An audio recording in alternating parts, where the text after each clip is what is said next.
అసలు ఈ రాష్ట్ర చరిత్రలో ఎన్నో ప్రభుత్వాలు వచ్చాయి అధ్యక్ష. ఏ ప్రభుత్వ హయాంలో కూడా ఎలాంటి సంఘటనలు అయితే జరగలేదు అధ్యక్ష. అవి ఈ ప్రభుత్వం వచ్చాక 2 సంఘటనలు జరిగాయి అధ్యక్ష. తిరుమలలో తీసుకుంటే ఈ జనవరి 9న జరిగింది అధ్యక్ష. 6 ప్రాణాలు పోయాయి, 24 మంది గాయాలయ్యాయి అధ్యక్ష. అసలు ఈ దేశ చరిత్రలోనే స్వాతంత్రం రాకముందు అవ్వచ్చు, వచ్చాక అవ్వచ్చు, తిరుమల దివ్య క్షేత్రంలో మాత్రం ఇలాంటి సంఘటన ఎప్పుడు జరగలేదు అధ్యక్ష.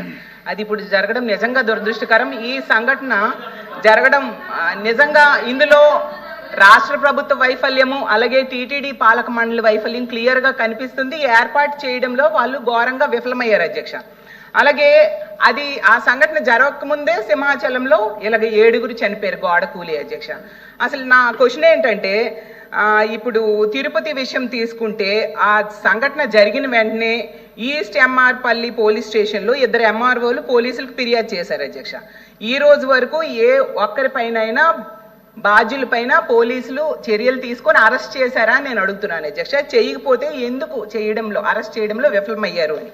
అలాగే ఈ సంఘటన జరిగిన వెంటనే సాక్షాత్తు డిప్యూటీ సీఎం గారు వెళ్ళి ఆ తిరుమల వెళ్ళి TTD chairman, TTD EO, TTD AEO 3 బాధ్యులు వాళ్ళ నిర్లక్ష్యం వలన ఈ దుర్ఘటన జరిగిందని చెప్పారు అధ్యక్ష.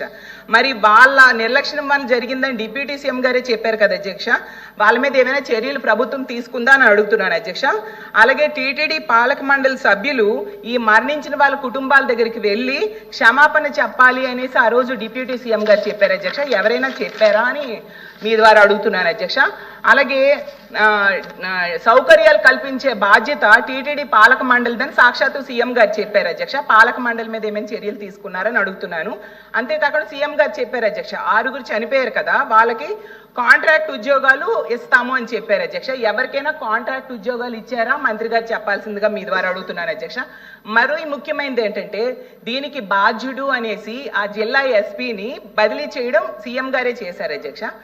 బాధ్యత వహించాల్సిన జిల్లా ఎస్పీ అని ఆ రోజు సీఎం గారు చెప్పారు అధ్యక్ష. మళ్ళీ ఎందుకు అధ్యక్ష మొన్ననే ఆ ఎస్పీ సుబ్బరాయుడు అనే ఆయన్ని మళ్ళీ ఎందుకు నియమించారు అధ్యక్ష? అసలు ఎలా నియమించారు, ఎందుకు నియమించారు అధ్యక్ష? అది